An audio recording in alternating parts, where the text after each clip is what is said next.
It's time to eat. What are you hungry for? Sit down and get ready to consume an abundance of fantasy football knowledge from Ross Tucker and Joe Dolan. Feed me now.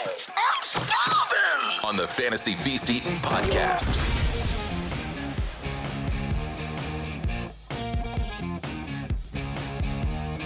Yeah, let's eat, baby. It is the Fantasy Feast Eatin' podcast. We are presented by DraftKings. Love those dudes. Love all of you. I'm Ross Tucker, former NFL offensive lineman. I think most of you know that. Played for 5 teams over the course of 7 years. Really cool temp job in my 20s, including, by the way, 22 years ago, starting on Thanksgiving. 21 years ago, 2002. Starting on Thanksgiving against the Washington, at the time, Redskins for the Dallas Cowboys. One of the top 5 coolest games, best wins, I guess, in my entire 18 years of playing football. You can check me out on social media at Ross Tucker NFL. We are at Ross Tucker Pod. So whatever you're on, Twitter, Instagram, Facebook, TikTok, we're there at Ross Tucker NFL, at Ross Tucker Pod. We love those of you that engage with us on social media in any way. And obviously, those of you that listen to the Ross Tucker Football Podcast know you can actually win stuff if you engage with us on social media or if you take advantage of any of our awesome sponsors. The star of this show is Joe Dolan. Huge fan of Joe, have been for a long time. And honestly, yes, his fantasy analysis is really good. I love the data. He blows my mind away every week with at least 3 to 5 stats. And it's the delivery. It's the personality that Joe brings to the table that I have an affinity for. Check him out on social media at FG_Dolan. Of course, he's one of the owners over at fantasypoints.com, where you can use that code 23FEAST to get a discount. Joe, we're going to be feasting on a bunch of games. So let's just dive right into it with the Thanksgiving Day games. We'll start with the Packers and the Lions. Yeah, Ross, first and foremost, I'm throwing stuff around here. I made a face while you were introducing me, and the only reason I made that face was not because you said something about me. It's because I just got my Thanksgiving Day squares. I'm in a Thanksgiving Day squares pool, and I got 9-9 for one of them, which is the worst square you can have. So I'm not very happy about that. Anyway, let's get into the Packers and the Lions. So this is going to be a fascinating game. And what's notable is how much the Lions have been running the ball and how well they've been running the ball. They've been absolutely mauling teams in the run game. They're averaging over 2.5 yards per carry per attempt over the last 5 weeks. It's by far the highest of any team in Week 12. The Lions' offensive line has opened over 2 yards per carry in each of their last 4 games, which happen to be their 4 best games of the season. They are mauling teams on the ground. Now, Green Bay's run defense has actually been pretty good, but this is a defense that did give up 183 non-scramble rush yards to the Steelers 2 weeks ago, and also gave up, you might have seen that it went viral. It was an explosive run to Austin Eckler last week, and it looked like he was carrying a refrigerator on his back. So the Green Bay run defense, I think, can be had. Devondre Campbell is questionable to play with a stinger. You've got to like David Montgomery and Jahmyr Gibbs if you're playing the Thanksgiving Day slate with the Lions 7.5-point favorites at home in this game. Ooh, okay. What about the other side with the Packers? Joe, they're all rookies. You're watching them, it's like every guy catching a pass, it seems like, is a rookie. Yeah, and unfortunately, one of those rookies, Luke Musgrave, the tight end, suffered a lacerated kidney last week. I don't think they realized it until after the game. So if you're looking for a cheap DFS tight end, Tucker Kraft, the rookie out of South Dakota State, which is where Dallas Goedert went to school, is somebody who is viable. Christian Watson scored last week, but it really hasn't been happening for him. The 2 best receivers on this team, in terms of yardage recently, have been the rookies, as you mentioned, Ross, Jaden Reed and Dontavian Wicks. Also keep in mind, Aaron Jones is not going to play in this game. So if you want somebody who's going to get 20 carries and run directly into his offensive lineman, A.J. Dillon is your guy this week. And he might fall into the end zone. So there you go. How about the Commanders at the Cowboys? This is an interesting game because Sam Howell is a lunatic in all the good and bad ways. Like, I've talked about Sam Howell, and then, of course, I'm guessing Trevor Lawrence was tuning into the podcast because he had his best fantasy day of the week last year. Meanwhile, Sam Howell looked like a bowling ball. Like, you ever go to a kid's birthday party where they have the bumpers up in the bowling alley? That's what Sam Howell looked like on his touchdown run. You know, going back and forth. Ended up getting, I think, checked for a concussion and came back into the game. But this game could be fun because the Commanders are 11-point underdogs, which means they're a throw first team anyway, but it means they're really going to have to throw it here. Terry McLaurin had a great matchup last week, but flopped because Sam Howell didn't play very well. But the good news is Terry McLaurin has 7 or more targets in 7 of his last 8 games, so I certainly think he's going to get targets in this game. Brian Robinson got 9 targets last week, got a season high in snaps, but Antonio Gibson is questionable to play in this game with a toe injury, so if he plays, Brian Robinson's outlook goes down just a little bit, but I feel like Sam Howell could put up some points here just because of the nature of his game. He could also get sacked 8 times and throw 3 picks. That's what Sam Howell does, so I think the Dallas defense will be pretty popular on the DFS slate. What about the Dallas offense? So, first and foremost, Tony Pollard finally scored last week. He got in the end zone. They're 11-point favorites, so you would think that he's going to be able to get it done again here. From a fantasy points perspective, the Commanders have allowed a league-high 7.6 fantasy points per game over expectation per schedule-adjusted metrics. Most of that in the passing game, and we know Tony Pollard can get it done there.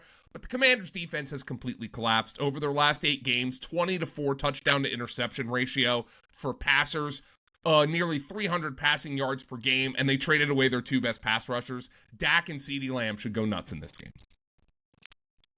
The nightcap, Joe, should be a good one. It's the Niners at the Seahawks. A little bit of injury concerns in Seattle. Yeah, so I don't think Ken Walker's going to play with his oblique injury.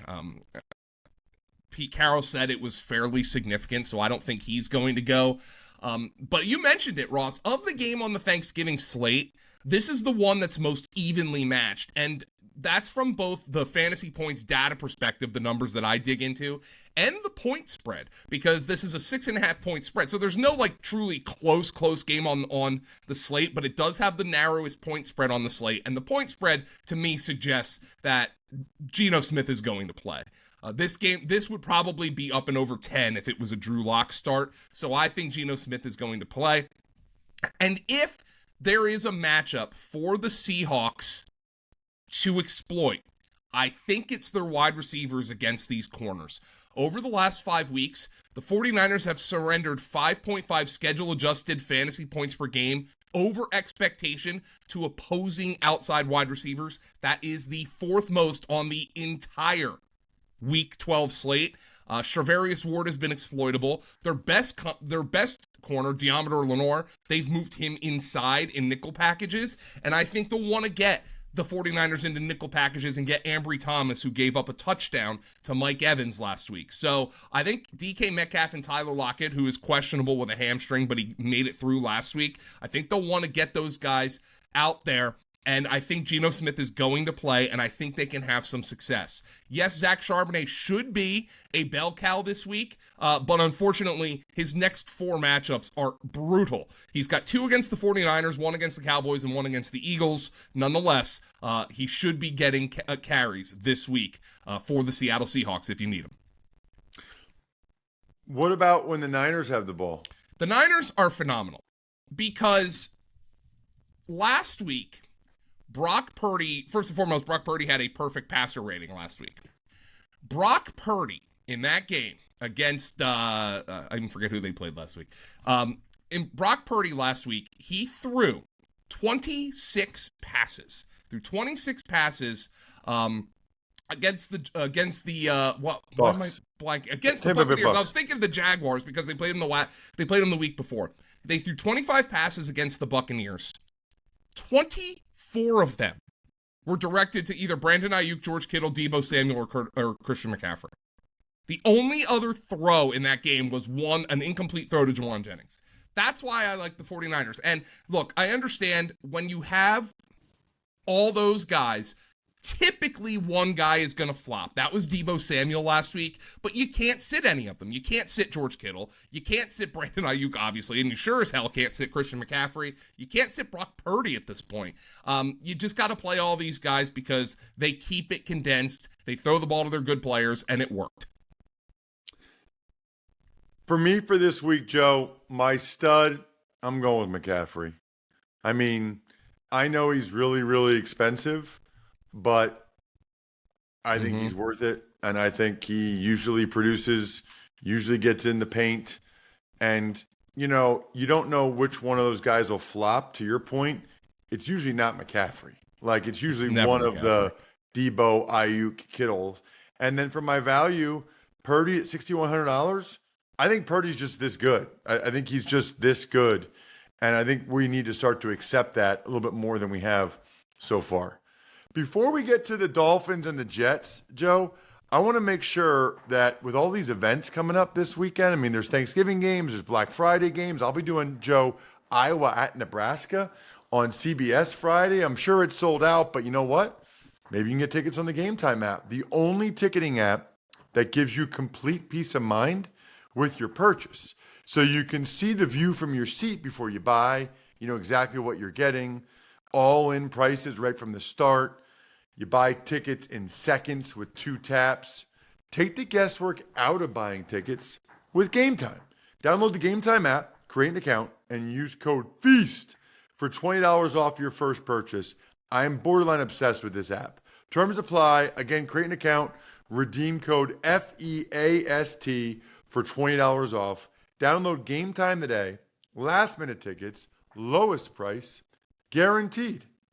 All right, let's talk Black Friday, Joe, and let's talk Dolphins against your guy, Tim Boyle, and the New York Jets. Tim Boyle, who has, my guy Scott Barrett pointed this out, 12 touchdowns to 26 interceptions in college. 3-9 in the NFL. I don't know if he's going to be any better than Zach Wilson.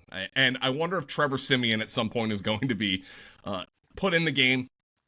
Look, Tim Boyle isn't likely to be helped by Breece Hall in the run game, as the Jets haven't run for more than 60 non-scramble yards since week 5. They have precisely 0 explosive runs in that span, which is a run of 15 or more yards. The only touchdown Breece Hall scored on the ground, he's been very good in the passing game. The only touchdown he's scored since week 5 on the ground was when the Eagles let him score. So this run game has been a disaster because the offensive line has been a disaster. Mekhi Becton, according to Robert Saleh, is pushing to play, but he's got an ankle injury, got carted off last week. Dwayne Brown is no guarantee to be back this week from his shoulder injury. It took the Jets way too long to decide to bench Zach Wilson. I don't know how any player on that Jets roster could sit down in front of their television sets on Sunday night and watch a competitive Josh Dobbs knowing that he could have been had for a song, and they're wasting prime years of that defense. This team has collapse written all over it right now. I want no parts of the Jets offense. Dolphins offense? The Dolphins offense, I want all the parts of it. Unfortunately, this is a bad matchup because now the Jets, they had some give-up moments last week against the Bills. And I think you could see the effort on the 81-yard Khalil Shakir touchdown was not the greatest. But here is how you can beat Tua Tagovailoa. Tua Tagovailoa is second in the NFL in adjusted net yards per attempt, which is a catch-all factor that takes into account turnovers and sacks and all that stuff, behind only Brock Purdy, your guy Brock Purdy. However, his adjusted net yards per attempt in the 2 games in which he's been pressured above expectation were 2 of his 3 worst games of the season, against Philly and against Buffalo, games in which he's combined for 2 touchdowns and 2 interceptions. His adjusted net yards per attempt in that game, the Philly game, would have ranked behind Desmond Ridder for the season. The Jets can get after Tua Tagovailoa. They have a couple of injuries up front. Their starting guards, Robert Jones and Robert Hunt, are both banged up. So if the Jets are going to ugly this game up and potentially make it competitive, it will be on the shoulders of Quinnen Williams and the boys. This is not a great matchup for the Dolphins. Michael Carter, the slot corner, is probably out for the Jets, which is good news for Tyreek Hill. And we also have to keep our eye on Devon Achane, who was limited in practice. So we'll see if he is able to get in some practice here and maybe get back on the field on Friday after that disappointing showing after just 2 touches on Sunday. Joe, let's talk about the Saints at the Falcons. Derek Carr still in concussion protocol, so we obviously have that to worry about. And then the Falcons are going back to Desmond Ridder. An old adage about deck chairs comes to mind here, but Desmond Ridder was better than HB Heineke. So I guess Desmond Ridder, maybe he'll target Drake London more. Hooray. Arthur Smith, maybe he looked in a mirror over the bye and decided, hey, I have good players, maybe I should use them. It at least started in week 10 when they gave Bijan Robinson his biggest workload of the season. Of course, they also lost that game to the Cardinals, so maybe we're going to go back to seeing Tyler Algier pull an A.J. Dillon and run directly into his offensive lineman. But they needed they couldn't stick with Heineke. It was bad. This is a team that has an unbelievable engine and doesn't have anybody to drive it. It would be like if it would be like if Red Bull put you behind the wheels of their Formula One car, Ross. Like, it's a great car, it's the best car on the grid, but if you don't have the right driver, it's going to crash out, and that's what this offense is right now. You got to play Bijan. I think you got to play London. Kyle Pitts actually got 5 targets, but he only caught 3 of them for 30 yards. It's Atlanta's one of those teams I'm really sick of talking about, quite frankly. Did you hit everything you needed to on the Saints, Joe? Well, Derek Carr's in concussion protocol. Yeah, I heard you say that part of it. I'm not really sure it changes a whole lot if Jameis plays, except Jameis is just going to throw more interceptions, and he'll throw the ball down the field to Chris Olave more. One guy to keep an eye on, first and foremost, Rashid Shaheed. If he's on your waiver wire, he was available in about half of Yahoo leagues. He should be on your roster because Michael Thomas is going on IR with his knee injury. Also, for those of you in Dynasty Leagues, keep an eye on A.T. Perry, who ended up catching 2 passes for 38 yards and a touchdown in Week 10 after Michael Thomas went out with the knee injury. I wonder if they get him more snaps in the second half of the season. The Steelers made the move, Joe. We got a new coordinator, Matt Canada. Steelers without Canada in Cincinnati without Burrow. Yeah, Matt Canada. Is what I've been going with. Now, here's the thing, though, Ross. I understand Steeler fans are rejoicing, and I got to be honest. When I look at you look at the video last year that went semi-viral of Chris Boswell, like the kicker calling out Matt Canada. Oh, it wasn't because of you that we won that game. Then you understand that this is probably a welcome move in terms of the players as well. But am I going to really trust this offense with Kenny Pickett?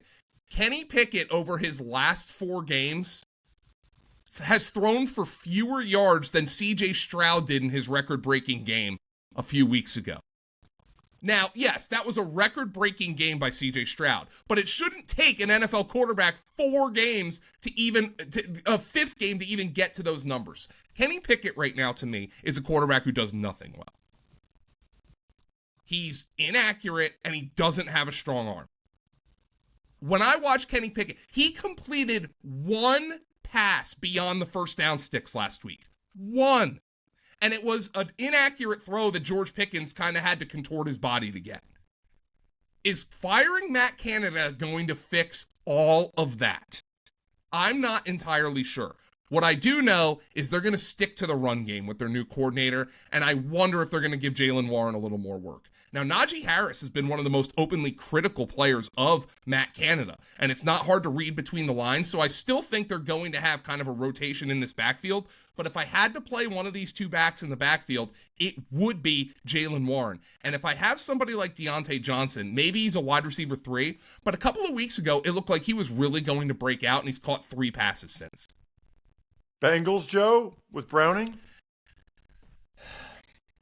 It's really hard for me to sit here and tell you what to expect of Jamar Chase, who caught 2 passes for 12 yards and a touchdown. But Jake Browning was not prepared. And it's always tough to approximate what a guy's going to do when he's actually prepared. I got somebody tweeting me yesterday, and they asked if I would trade Jamar Chase straight up for DJ Moore. And obviously, I've had my problems with Justin Fields on this podcast, but it's very clear that Justin Fields and DJ Moore have a rapport. And I said to the guy, I'm not sure I'd do it, but the fact that I'm thinking about it might be all you need to know. That was how I answered him. And maybe you just cut your losses and try to trade Chase. Maybe somebody trades for him thinking, what if Jake Browning actually has some juice here? But Jake Browning wasn't a very good college quarterback, so I'm not expecting a ton. I think you have to play Chase. I think you have to play Joe Mixon because I think they're going to run the ball. But if you want to wait for T. Higgins, who's been injured, obviously, anybody else on this team, I don't blame you, especially in a tough matchup against the Pittsburgh Steelers. Feeling good about your fantasy draft picks, but not sure what to eat? Make it easy on yourself. Order in on DoorDash. Now you can root for your squad while your food and drinks are on the way. That means burgers, chips, dips, soda, pizza, wings, so much more delivered straight to your door. Joe, you know how I roll. You need something to wash it down. How about taking it to the next level with Labatt Blue Light? Delicious. Goes well with any food. It's a good food pairing. Always enjoy responsibly beer. Labatt USA, Buffalo, New York. Jaguars, Texans, Joe. One of the best games on Sunday. It is one of the best games, and let's start with the Jaguars. Here is the fact of the matter. I don't know if I mentioned this on last week's podcast, but I'm going to mention it now. Calvin Ridley, coming into week number 11, had averaged more than double fantasy points per game in games in which Zay Jones played. Normally you think it's the opposite. Like, a target's out, he's going to average more. No. Zay Jones is the skeleton key for Calvin Ridley and the Jacksonville offense. He played in week 11 against the Titans. And even though he had just 4 catches for 20 yards, he unlocked Calvin Ridley, who had 7 for 103 and 2 touchdowns on 9 targets. What I think it is, Calvin Ridley plays the X when Zay Jones doesn't play. When Zay Jones plays, he plays the X. Ridley's able to move into the slot. He moves to the Z. He gets a free release off the line of scrimmage, and that is where his skills really shine. So if Zay Jones plays, and he's expected to, I know there's a potential legal situation, start Calvin Ridley. That's what you do for the Jaguars, and it helped Trevor Lawrence as well, who had his best fantasy performance of the entire season against the Titans. Texans? Where are we drafting Tank Dell next year? High. The only thing you have against him right now is he's small. That's it. 8 for 1. I want to say he's CJ Stroud's version of Deshaun Jackson, but I feel like he's more polished early in his career. Deshaun Jackson ended up being an excellent receiver, but I think early in his career, he's more polished than Deshaun Jackson. He is a special player. I think Dell and Collins, you've got to start. We'll keep an eye on the status of Noah Brown. And Ross, Devin Singletary's fully taken over this backfield. 112 rushing yards. He's had back-to-back 100-yard performances. I cannot imagine that even if Dameon Pierce is back, the Texans, who I think have a very sharp coaching staff, are going to go away from what's been working in that ground game. CJ Stroud, 3 picks last week. Didn't matter. He still threw for 336 in a victory over the Cardinals. I think this is just an offense that has, if you invested in this offense in the best ball market, you're winning all the money because nobody here was expensive and everybody here is at the top of their leaderboards, respectively, for their positions. Let's get one more in here, Joe, in episode 1 of the show that's so nice we do it twice. It's the Bucs at the Colts. Okay, so the Buccaneers, here's what you do. You play Rashad White, you play Mike Evans, and you maybe play Chris Godwin. Chris Godwin, 7 targets last week, but his role has been kind of reduced. They had a tough matchup against the 49ers, but Rashad White's been getting it done in the receiving game. You have to start him. There are very few fantasy teams out there that have 2 better running backs than Rashad White on them. And then the Colts coming off the bye? Yeah, the Colts, Gardner Minshew, he gives your guys a chance. And I know they scored just 10 points in that awful Germany game, but Jonathan Taylor fully took over the backfield. He had 23 carries to 1 for Zach Moss in that game. So you start him, you start Michael Pittman, keep an eye on the status of Josh Downs. He might be healthy coming out of the bye and might be usable going forward. Bunch of big games to still get to in episode 2, Joe, including A juicy matchup between the Browns and the Broncos. Who would have thunk it?